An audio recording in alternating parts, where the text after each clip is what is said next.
Bonjour, on se retrouve pour un nouvel épisode et aujourd'hui j'ai une invitée qui s'appelle Marie. On va parler leadership, croire en soi pour sauter le pas et entreprendre. Ça va être le sujet du jour. Bonjour Marie. Salut Eva, merci de m'avoir Invitée. invitée. Je suis contente de te recevoir sur ce canapé pour papoter entrepreneuriat, leadership et tout et tout. Et tout et tout. Ouais, tout et tout. Est-ce que tu veux te présenter un peu à la communauté, dire ce que tu fais, ton parcours? Bien sûr, il n'y a Pourquoi pas t'es de là? problème. Pourquoi Pourquoi je suis là? Je ne sais pas, parce que tu m'as gentiment invitée, je suis ravie d'être là, vraiment. Ouais. C'est un plaisir. Donc je suis Marie Périssou.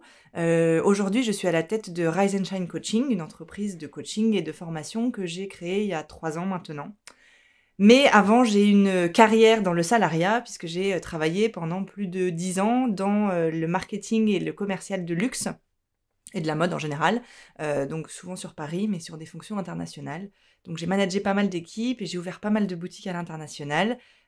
C'est un changement de vie personnel qui m'a amenée au coaching, où j'ai quitté Paris. Et quand on quitte Paris, en général, quand on travaille dans la mode et dans le luxe, on quitte aussi tout cet univers-là. Ouais, En tout cas, en France.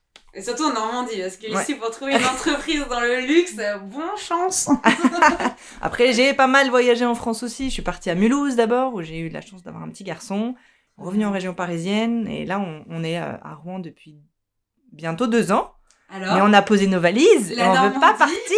partir. la Normandie, alors mon avis, alors pour ceux qui nous regardent, hein, les parigots, venez chez nous, apparemment on s'y sent bien. Non, franchement, j'adore. Alors, pour la petite histoire, quand même, la petite anecdote, c'est qu'on s'est mariés en Normandie avec mon mari. Donc, parce que lui, c'est un vrai Parisien et c'est vrai que c'est pas très loin quand même. Donc, Non, c'est pas loin, après c'est quand même facile de se déplacer. Voilà, c'est hyper. T'as la nature, on va dire, quand même à 1h20 de Paris. Et ça, c'est un kiff. Moi, j'adore Rouen. Je pense que c'est une ville hyper sympa aussi quand t'es étudiant parce que c'est une ville hyper dynamique. Voilà. Maintenant, je suis du côté maman, donc c'est aussi super quand t'as des enfants parce que justement, t'as la mer pas trop loin, la campagne, et puis il y a plein d'activités. Donc, bon, moi j'adore Rouen, je pourrais en parler aussi pendant un petit moment. Non, mais c'est bien, donc grosse transformation professionnelle, reconversion aussi, parce que du coup, aujourd'hui tu fais du coaching, mais c'était pas du tout. Alors. Oui et non. Oui et non. Reconversion, oui, parce que déjà de passer du salariat à l'entrepreneuriat, autant te dire que c'est un pas de géant. Voilà, les montagnes russes. Pour ceux qui ne nous voient pas, on fait le signe de la vague. Mais après, comme je te le disais tout à l'heure, j'étais dans des fonctions managériales. Donc du coup, ce qui m'animait vraiment, et c'est comme ça que j'ai finalement je me suis dirigée vers le coaching, c'est que ce qui m'animait, c'était l'humain. Et c'était donner le pouvoir à mes équipes, le pouvoir à mes collaborateurs d'aller plus loin. Je suis drivée par l'ambition, ça c'est clair, la détermination. Et je voulais l'insuffler à mes équipes. J'ai des success stories de vendeuses qui sont devenues responsables commerciales, qui aujourd'hui ont quitté la mode mais sont directrices dans des très grosses structures. Et c'est ça qui me faisait vibrer. Donc du coup, quand je me suis retrouvée à Mulhouse pour le coup, en ayant tout quitté, en étant enceinte et un mari qui venait de prendre ses fonctions, donc qui bossait comme un taré, moi j'avais personne, je me suis posée et je me suis dit, ok, en fait, c'était quoi que tu kiffais vraiment dans ton job d'avant? Et ce que je kiffais, c'était l'humain. Après, je kiffais aussi le business, donc forcément j'en ai fait, j'ai mis ensemble et ça a fait ma petite touche à moi, mais finalement, tu vois, le coaching, c'est vraiment ce qui m'animait indirectement parce que j'étais pas formée, je le faisais de manière intuitive. J'ai pris la posture sans la connaître, en fait. Et après, je me suis formée pour justement être plutôt dans les cases, je mets des guillemets. Après, c'est vrai qu'il faut quand même être courageux pour quitter le salariat, surtout dans des gros groupes comme ça, où tu avais énormément d'avantages, je suppose. Oui. Le 12e, 13e, 14, 15e mois.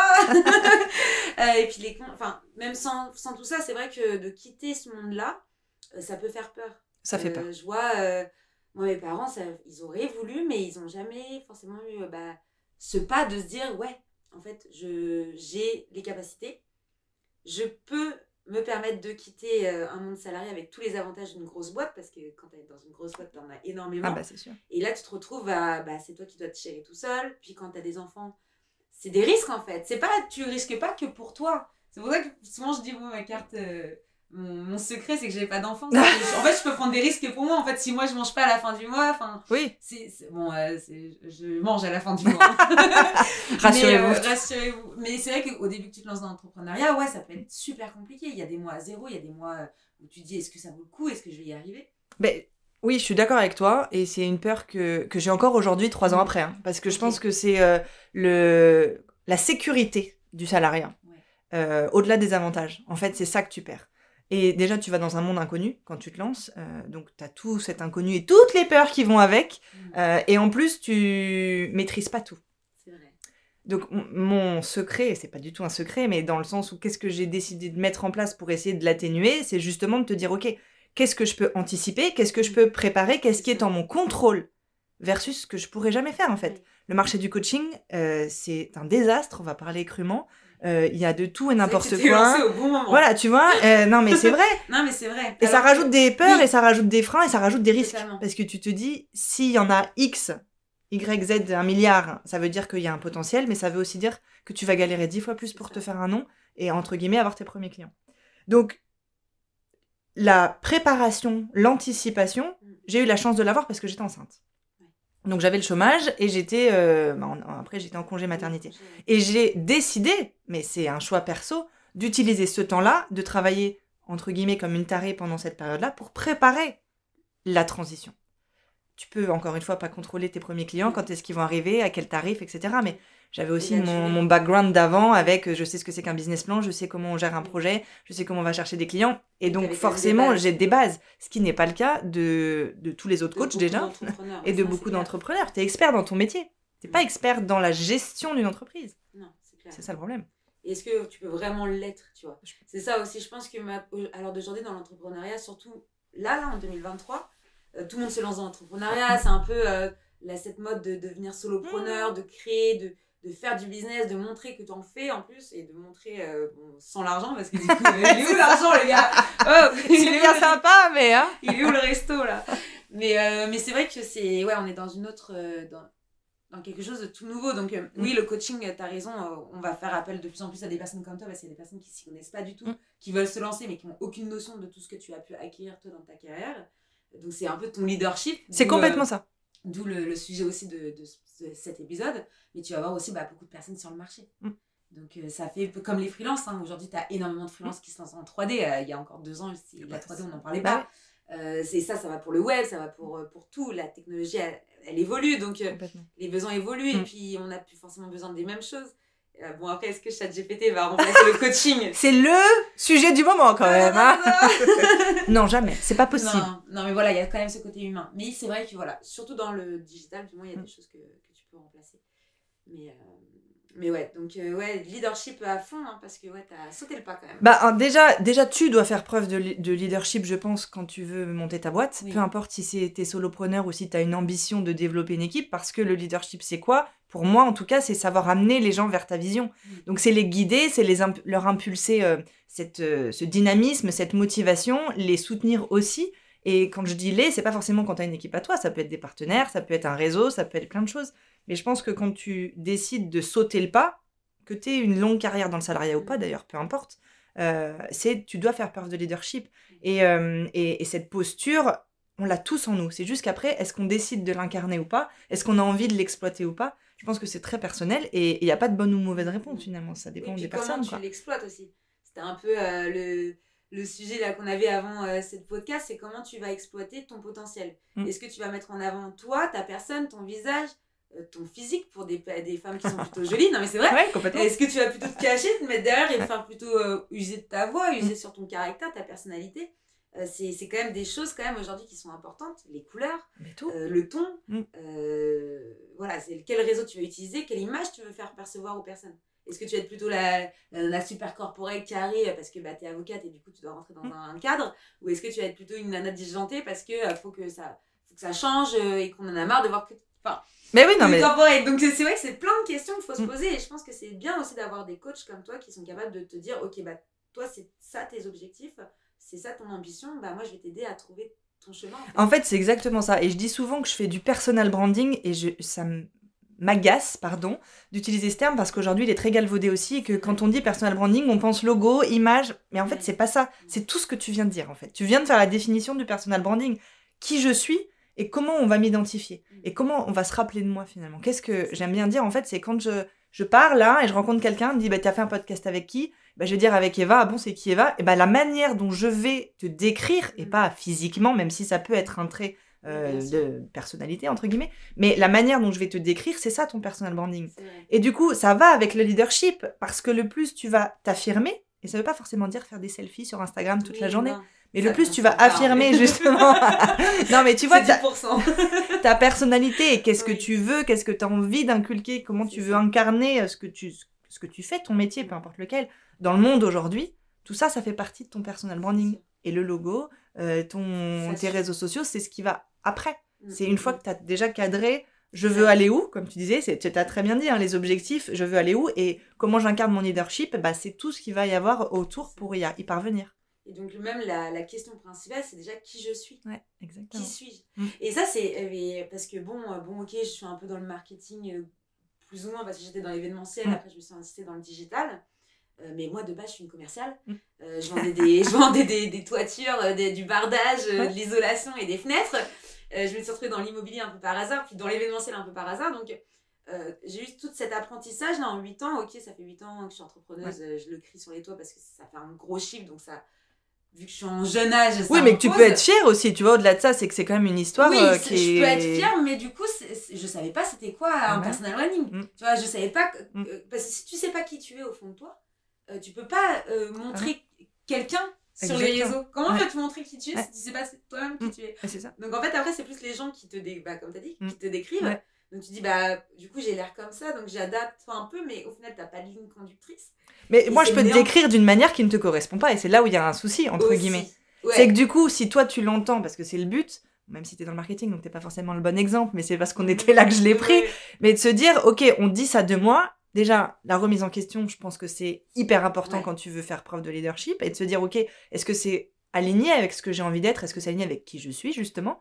Et si c'est pas le cas, comment je rectifie le tir? Et ça, c'est un gros travail. Et ça fait peur, on va dire les trucs clairement. Moi, la première, hein, quand j'ai eu cette période, justement, où j'ai tout mis à plat pour savoir qu'est-ce que je vais faire et qu'est-ce que je vais monter comme entreprise, parce que j'avais cette envie entrepreneuriale, et que j'ai dû me faire une mini introspection de qui je suis, parce que qui tu es aujourd'hui... Avec les hormones. Super idée, Marie, super. Comment t'as des intuitions je sais pas, mais c'était compliqué quand même. Hein. mais ça fait peur. Ça fait peur parce que déjà, quand on te dit, mais qui tu es, ah non, mais moi je suis pas là venue voir un psy, on me le dit à chaque fois. Non, mais je suis pas un psy en fait. C'est juste que la personne qui est devant moi aujourd'hui, c'est pas la personne qui était quand elle a lancé sa boîte il y a 8 ans. C'est pas la personne qui était dans le salariat il y a 3 ans. Parce que tu as une expérience professionnelle, mais tu as aussi une expérience de vie. Et ça, c'est pour tout le monde. Et donc, cette phase de qui je suis, de connaissance de soi, c'est le point de départ, mais indispensable. Sauf que ça fait peur et que ça prend du temps. Donc, la majorité des entrepreneurs, mais d'ailleurs des personnes salariées en cadre dirigeant, etc., qui se posent des questions, c'est pareil. Hein, c'est de se dire, ok, je suis vraiment obligée de passer par là? Moi, je sais ce que je veux, oui, mais comment tu sais vraiment ce que tu veux si tu ne sais pas qui tu es aujourd'hui? Non, mais c'est vrai. Et c'est un problème. Et je pense que c'est pour ça que, bon, là, en plus, tout le monde pousse un peu le truc, on se lance en entrepreneuriat, c'est un peu la réussite d'être solopreneur, d'être à son compte. Mais non, parce qu'il y a plein de personnes qui se lancent, parce qu'ils disent, ouais, je vais me lancer.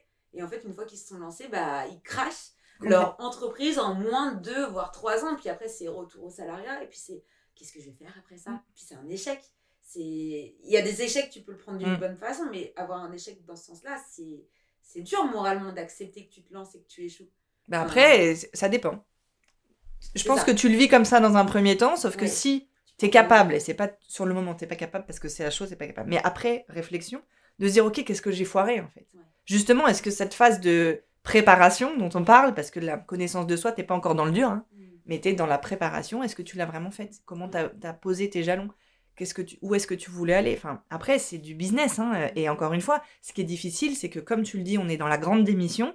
Tout le monde pense que l'entrepreneuriat, c'est l'Eldorado et la solution pour retrouver du sens, retrouver un équilibre, avoir plus de liberté. La santé mentale. Voilà, c'est ça. Et la santé mentale, elle est dure quand t'es entrepreneur. Non, mais il y a une part de vrai. Il y a une part de vrai. Comme ça, tu peux le retrouver aussi dans le salariat. Oui, bien sûr. Après, et je le dis souvent, je veux pas prêcher pour ma paroisse, mais à un moment donné, on a le pouvoir, en fait. Oui. On doit reprendre ce pouvoir. Aussi. Voilà, c'est ça. Parfois, c'est difficile. Mais ça veut pas dire qu'on va pas y arriver. Parfois, il y a des moments plus faciles. Parfois, il y a de la chance aussi qui rentre en jeu parce que tu rencontres la bonne personne au bon moment, etc. Mais derrière, si t'es pas toi, t'as pas bossé ton mindset déjà, de l'entrepreneur, parce que je pense qu'il y a un vrai boulot à faire là-dessus, derrière, tu pourras pas être le leader que tu veux être, ou la leader que tu veux être. Non, je suis totalement d'accord avec toi. Après, je peux comprendre parce que j'ai écouté c'est un homme, je sais plus comment il s'appelle, qui disait ça récemment. Il y a des personnes, en fait, elles se retrouvent, elles pensent que avoir un CDI, justement, c'est la sécurité. Donc, elles se retrouvent à avoir un CDI super tôt, à aller à 20 ans, 22 ans, aller peut-être 24 maintenant, parce que les études, c'est un peu plus long, parce qu'on ne sait pas trop ce qu'on veut faire. 25 ans, en gros, tu te retrouves avec un CDI, parce qu'on t'a dit qu'en gros, le succès, c'était d'avoir un CDI, d'avoir une sécurité. Tu te retrouves avec une maison en crédit, une voiture à crédit. Tu peux à peine finir ta fin du mois, parce que du coup, en fait, tout va dans tes crédits. Tu peux juste manger, et encore, tu vas peut-être faire une sortie dans le mois et puis tu es en moins débit direct sur ton compte. Donc c'est vrai que pour ces personnes-là qui se sont retrouvées dans cette conscience de ce succès, c'est ça, pour en sortir... c'est comme tout en fait. À partir du moment où tu es hyper figé, je vais utiliser ce mot-là, sur justement, et que tu vas pas un peu ouvrir tes écoutilles et regarder... les autres modèles possibles, et encore une fois, salariat, pas salariat, il y en a plein, et puis il y a plein de modèles hybrides aussi aujourd'hui, tu vois. Et c'est de se dire, ok, qu'est-ce que j'ai vraiment envie de faire, moi, si j'enlève toutes ces peurs-là, c'est hyper compliqué. C'est crédit aussi. Mais tu vois, parce que finalement, tu peux avoir des crédits, à un moment donné, tu peux aussi peut-être trouver les moyens ou les ressources, je sais pas, par XY moyens de les solder, et donc de commencer un nouveau chapitre, enfin, on a les moyens par contre, ça demande déjà du temps, parce qu'il faut du temps pour se poser, et donc deuxièmement, de la stratégie, et je mets des guillemets parce que ce mot parfois il fait peur, mais stratégie dans le sens, on planifie, on analyse, et surtout, on définit exactement où on veut aller, et du coup, c'est quoi le chemin pour y aller? Parce que dans la vraie vie, on le connaît, t'es dans ton quotidien, tu cours après le temps tout le temps, donc finalement, tu vas là où c'est facile d'aller, parce que ton cerveau, il te dit « Oh, c'est cool, c'est vert ». Dès que tu veux un peu sortir, « Ah non, c'est rouge, je n'y vais pas parce que tu connais pas ». Et du coup, vu que tu as la pression financière, la pression du temps, probablement une famille, etc., et du coup, tu continues tout droit. Mais par contre, c'est là où derrière, tu les retrouves 10 ans plus tard, qui ont soit tout perdu, soit sont tristes comme je sais pas quoi, ou soit veulent tout quitter pour lancer quelque chose parce que c'est plus à leur image.